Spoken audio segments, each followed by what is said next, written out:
I'm Dr. Vivian Ashworth, and I spent 19 years as a child psychologist at Willowbrook Children's Therapeutic Institute in Burlington, Vermont, or at least I was until I submitted my resignation 8 months ago.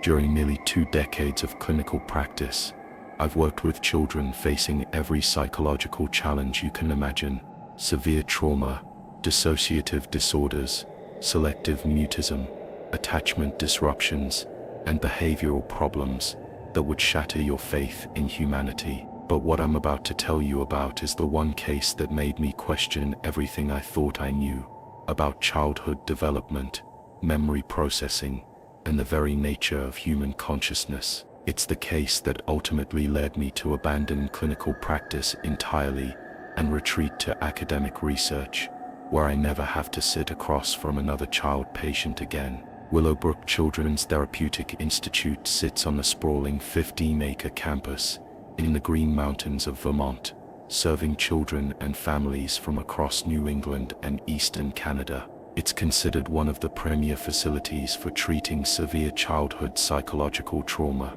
with specialized units for victims of abuse, trafficking, cult involvement, and what we clinically term complex developmental trauma. NEA's children who have experienced such severe and prolonged harm that their basic psychological development has been fundamentally altered. I was recruited to Willowbrook in 2004, fresh out of my postdoctoral fellowship at Harvard Medical School, specifically to develop their program for treating children with dissociative disorders. These are cases where trauma has been so overwhelming that the child's mind essentially fractures, creating separate identities or states of consciousness to protect the core self from experiences too devastating to integrate. During my 19 years at Willowbrook, I conducted over 4,200 individual therapy sessions. I specialized in what we call high-complexity cases, children whose trauma presentations didn't fit standard diagnostic categories,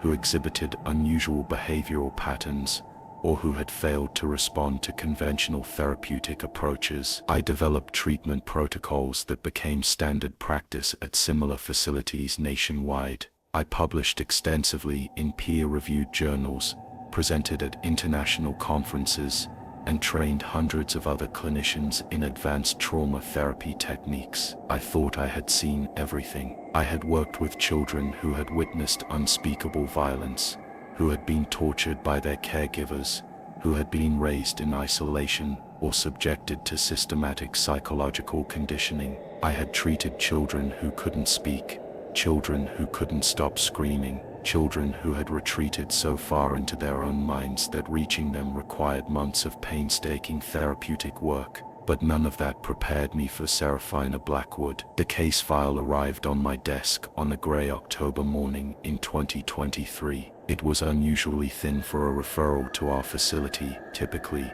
by the time children reached us, they came with thick folders documenting months or years of failed interventions, multiple hospitalizations, and complex family histories. Seraphina's file contained barely 2 pages. According to the intake report, Seraphina was a 9-year-old girl who had been found by state police 3 weeks earlier, walking alone on Route 108 near Stowe at 4:30 a.m. She was wearing a white cotton nightgown and bare feet, despite the October temperature being just above freezing. When officers approached her, she had calmly identified herself by name and asked if they could help her find the doctor who was supposed to help her remember. What followed was weeks of investigation that yielded nothing. No missing persons reports matched her description anywhere in North America. DNA testing revealed no matches in any database. There were no school enrollment records,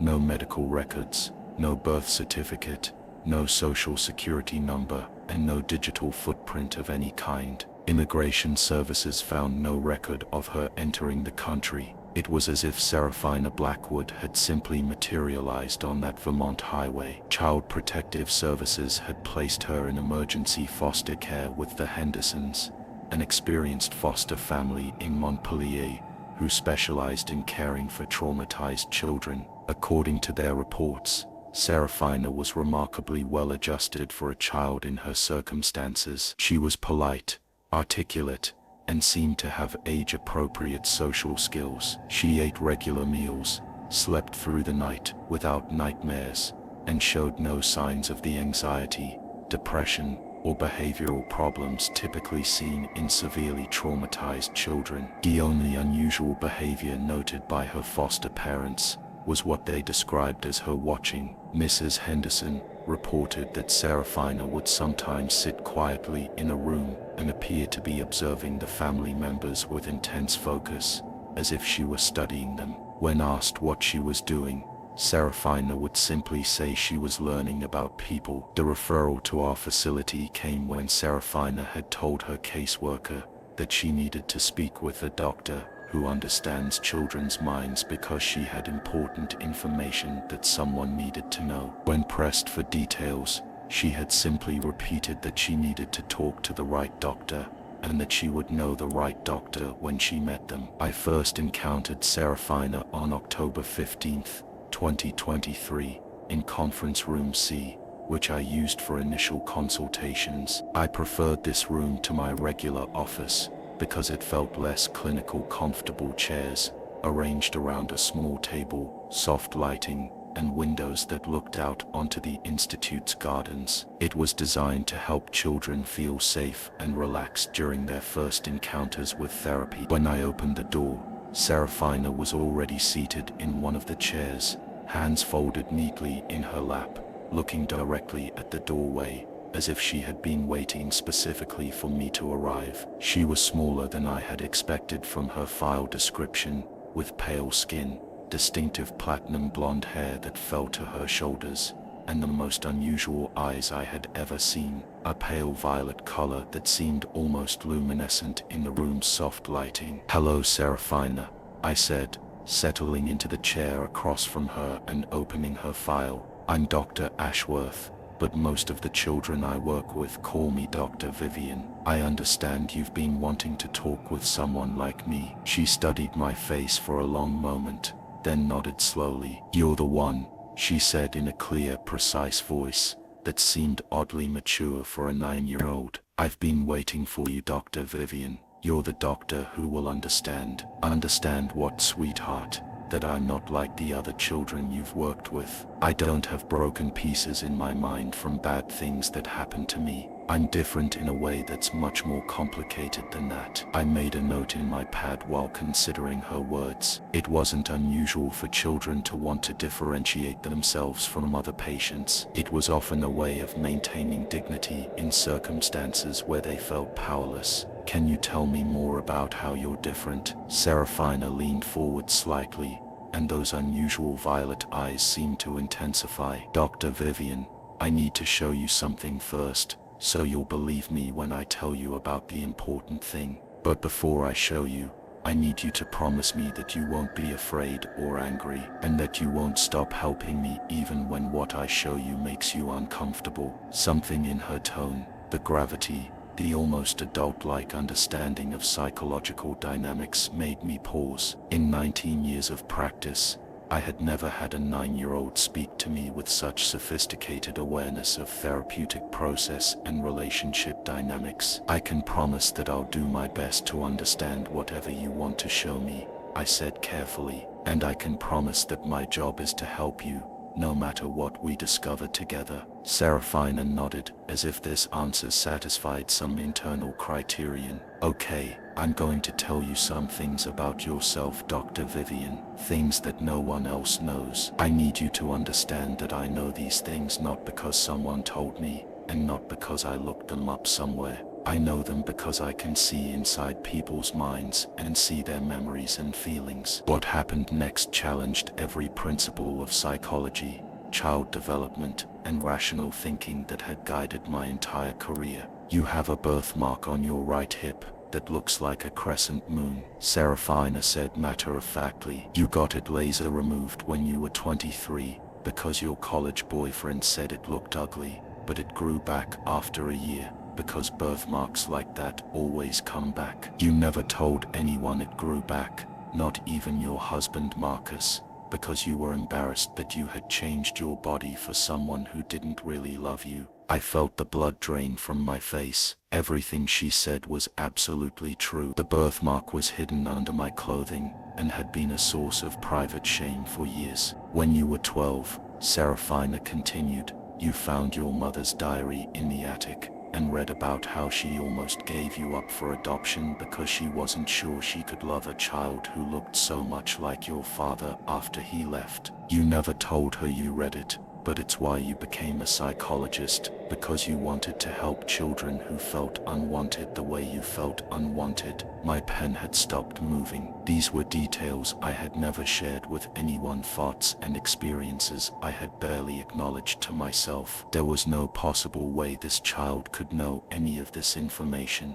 How? I began, but Serafina held up a small hand to stop me. Last Tuesday night, you sat in your car in the parking garage under your apartment building for 47 minutes after coming home from work because you had received a letter from Dr. Peterson at Mass General about the research position in Boston. You were crying because part of you wants to take the job and leave clinical practice, but you feel guilty about abandoning the children who need help. You kept reading the letter over and over, and you imagined how disappointed your mentor, Dr. Sarah Kellerman, would be if you left patient care for research. I hadn't told anyone about that letter. I hadn't even told Marcus about the job offer. Dr. Kellerman had been dead for 3 years. There was no way Serafina could know about my relationship with her or my concerns about disappointing her memory. Serafina, I managed to say, though my voice sounded strange in my own ears. How is it possible that you know these things? She tilted her head slightly, as if considering how to explain something complex to someone with limited understanding. I see the pictures in people's minds. Dr. Vivian, everyone has pictures, memories, and feelings, and thoughts they're thinking right now, and thoughts they try not to think. Most people can't see other people's pictures, but I've always been able to see them. It's like, when you look at someone, you see their outside, but when I look at someone, I see their inside too.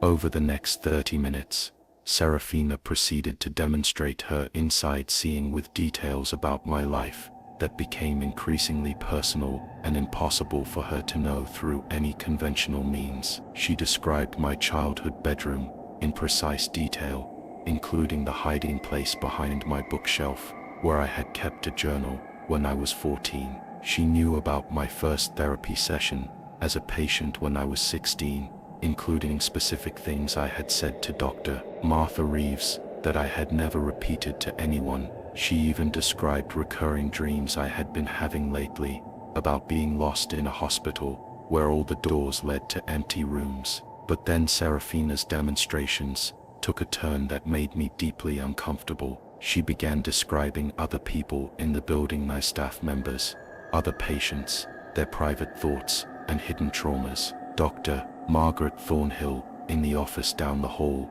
is thinking about her daughter, who died in a car accident 5 years ago. Serafina said in the same calm observational tone she had been using. She keeps her daughter's bedroom exactly the same as it was, and she goes in there every night and reads children's books out loud to the empty bed.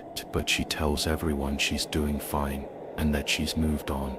Mrs. Janet Clearwater, at the front desk, is stealing money from the petty cash fund to pay for her husband's gambling debts, but she's planning to pay it back when her mother's estate gets settled next month. She feels sick about it every day, but she doesn't know what else to do. Each revelation was delivered in Serafina's matter-of-fact tone, as if she was simply reporting what she observed through a window. There was no emotion in her voice, no apparent understanding of the weight of the private information she was sharing. And Dr. Richard Montague, who runs the adolescent unit, Serafina continued, he touches the teenage girls he's supposed to be helping, but only the ones who are too damaged to tell anyone, or too afraid that no one will believe them. He's very careful about which ones he chooses. His statement hit me like a physical blow. Dr. Montague had worked at Willowbrook for 8 years and had an excellent reputation. He was married with children of his own, and was considered one of our most effective therapists with teenage victims of sexual trauma. But something in the way Serafina stated this, with the same clinical detachment she had used to describe my birthmark, made it impossible to dismiss. "Serafina," I said, struggling to maintain my professional composure, "these things you're telling me about Dr. Montague, you understand that what you're describing would be very harmful to those girls." She looked at me with those pale violet eyes, and for a moment, I thought I saw something flicker behind them, but then her expression returned to its strange neutral calm. "Of course it hurts them," she said simply. "I can see the hurt inside them afterward. It makes dark, twisted places in their thinking where the hurt lives. But Dr. Montague doesn't mean to create dark places. He just can't help what he needs to do. The need lives inside him like a hungry animal, and sometimes the animal has to be fed. And that doesn't make you feel angry or sad for those girls." Serafina considered this question with the same thoughtful attention she might give to a math problem. "Why would it make me feel angry? It's just what people do. They hurt each other because they have hurt and hunger inside themselves. Everyone has dark places and hungry animals. Even you, Dr. Vivian." The clinical detachment in her voice, when discussing such traumatic material, was deeply unsettling. In my experience, children who had been exposed to sexual abuse, whether as victims or witnesses,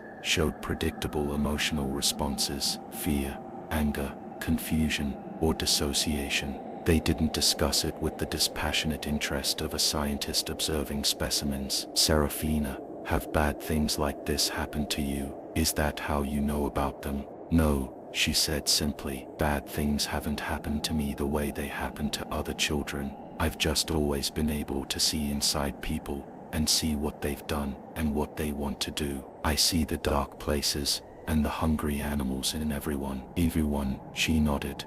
"Everyone has them. The dark places are where people keep the things they've done that they're ashamed of, or the things they want to do but know they shouldn't. The hungry animals are the needs that live inside people that they can't control, needs to hurt, or to take, or to make other people feel small so they can feel big." I found myself leaning back in my chair, unconsciously creating distance from this child who spoke about human psychological darkness with the detached interest of an entomologist discussing insect behavior. By this point in the session, I should have been following standard protocols. When a child makes allegations of abuse against a staff member, there are mandatory reporting procedures, supervisory consultations, and immediate protective measures that must be implemented. But I found myself paralyzed by the impossibility of what I was experiencing. How could I report that a 9-year-old with no identity and no traceable history had accused a respected colleague of sexual misconduct based on her claimed ability to read minds? How could I explain that this same child had demonstrated impossible knowledge of my personal life,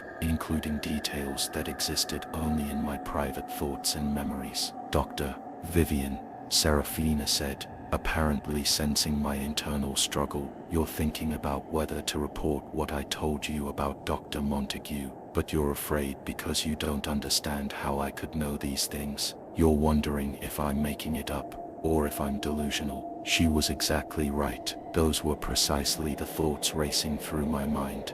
"I understand why this is confusing for you," she continued. "Adults have rules about what's possible and what's not possible, and what I can do doesn't fit your rules. But the things I see inside people's minds are true things, even when they're things that couldn't be true, according to your rules." "If what you're telling me about Dr. Montague is true," I said carefully, "then those girls need help, and he needs to be stopped." "Yes," Serafina agreed. "But that's not why I'm telling you. I'm telling you because I need you to understand that I can see inside everyone here, and what I see in most people would make you very sad and scared. I need you to understand this because of what I have to tell you next week." "What do you need to tell me next week?" Serafina was quiet for a long moment, her pale eyes fixed on something beyond my shoulder. When she finally spoke, her voice carried a weight that seemed impossible for a 9-year-old.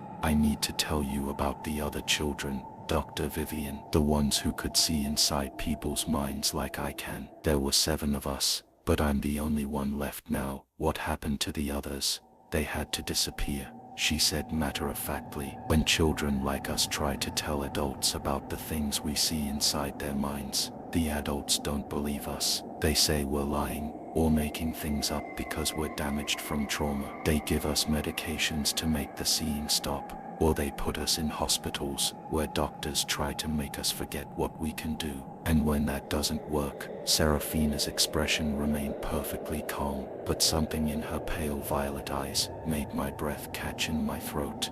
When that doesn't work, the children have to disappear so that the adults can feel safe again, because adults don't like children who can see their dark places and hungry animals. I felt a chill run down my spine that had nothing to do with the October weather outside. Serafina, what exactly are you asking me to help you with? I'm asking you to help me not disappear, Dr. Vivian. I'm asking you to be the first adult who believes what I can see and who doesn't try to make me stop seeing it. Because if you can't help me, then I'll have to go away, like the others did.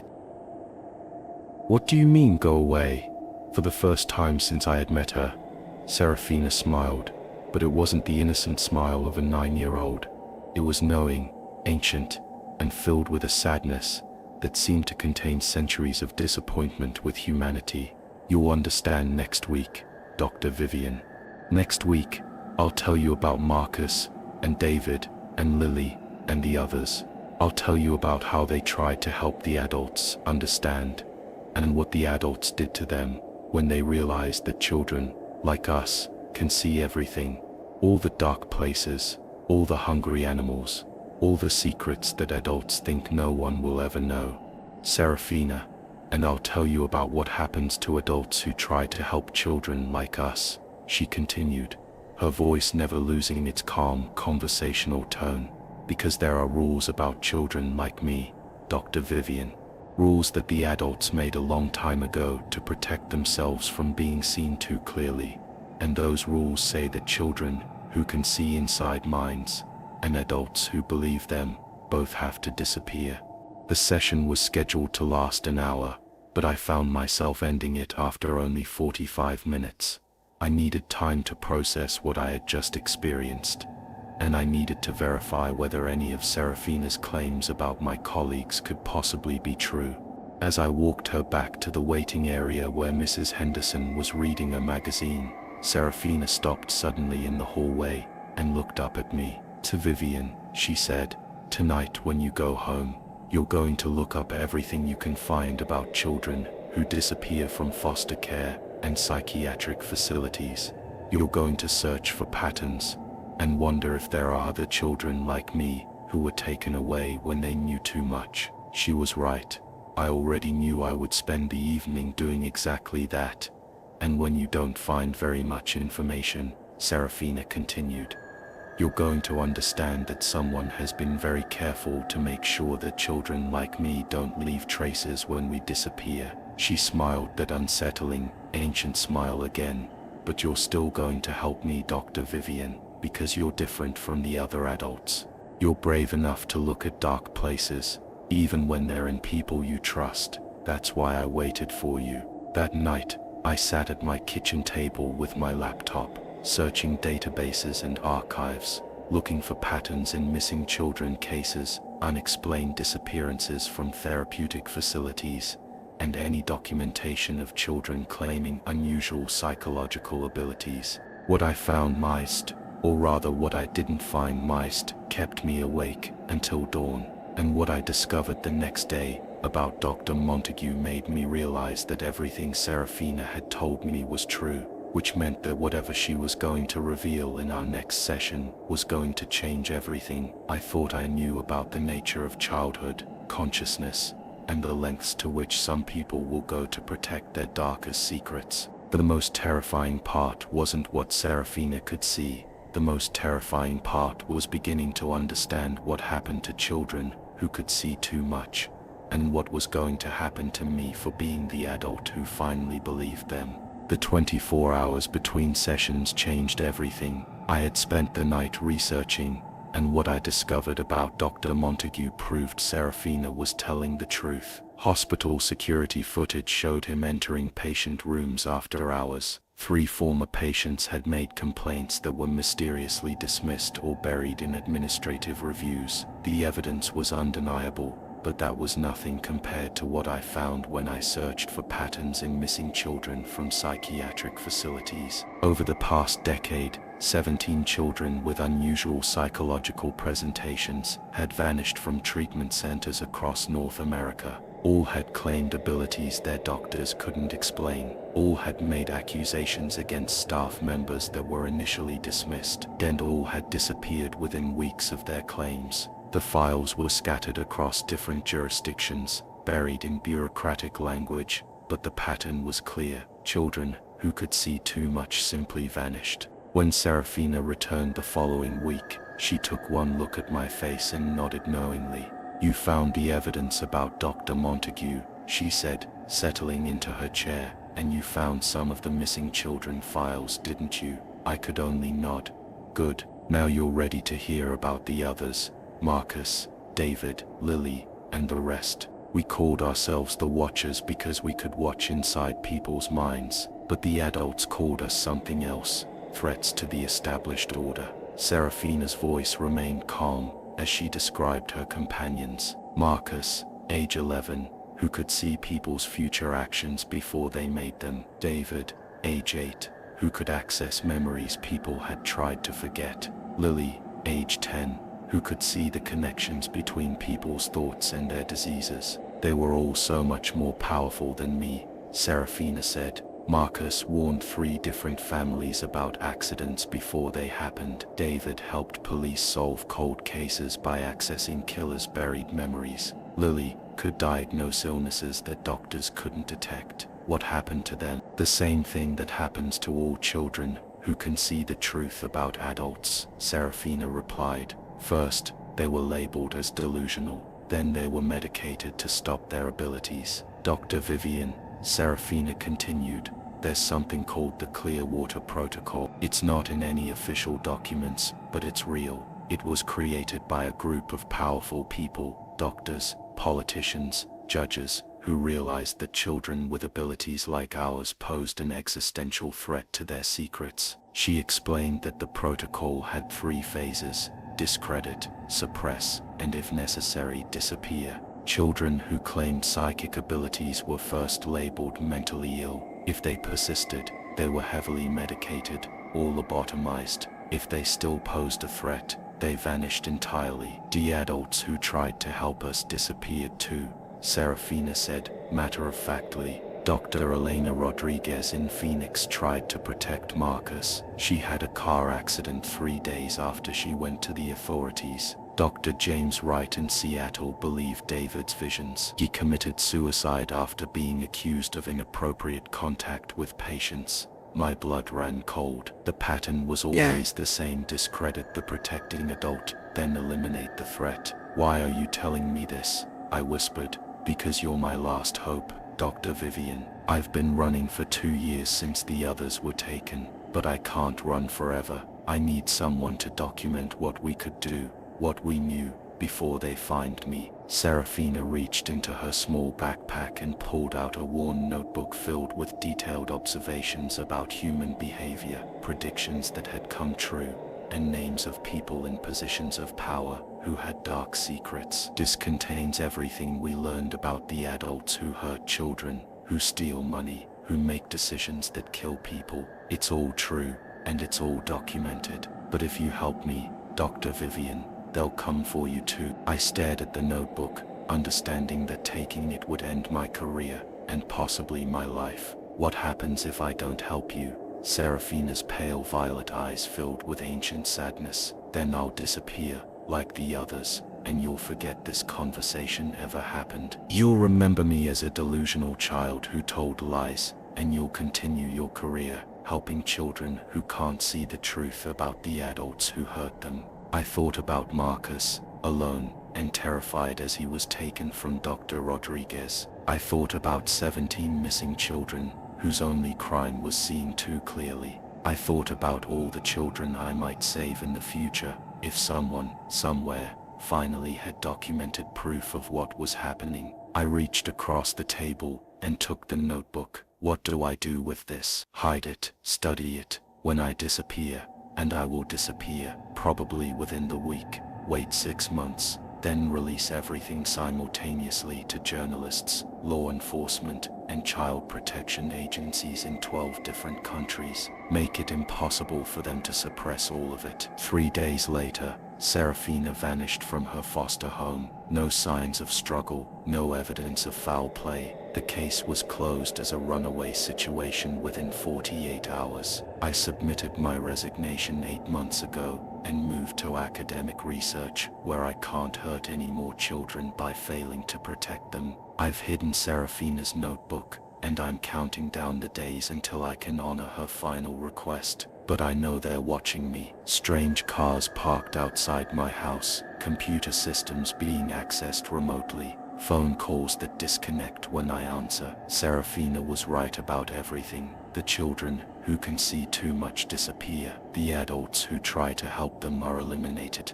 And the rest of us are left to wonder how many gifted children have been silenced to protect the secrets of the powerful. The most haunting part isn't that children with extraordinary abilities exist. It's that there are people so committed to protecting their dark secrets that they're willing to murder children to keep them hidden. Sometimes late at night, I wonder if Serafina is still alive somewhere, still watching, still seeing the truth that the rest of us are too afraid to acknowledge. And I wonder if, when I finally release her documentation, I'll have enough time to make a difference before they come for me too. In 6 weeks you'll know if I succeeded. If you never hear about mass arrests of powerful pedophiles and corrupt officials, then you'll know that some truths are too dangerous to survive. But if you do hear about it, remember Serafina Blackwood and the other children who died so that truth could finally see the light.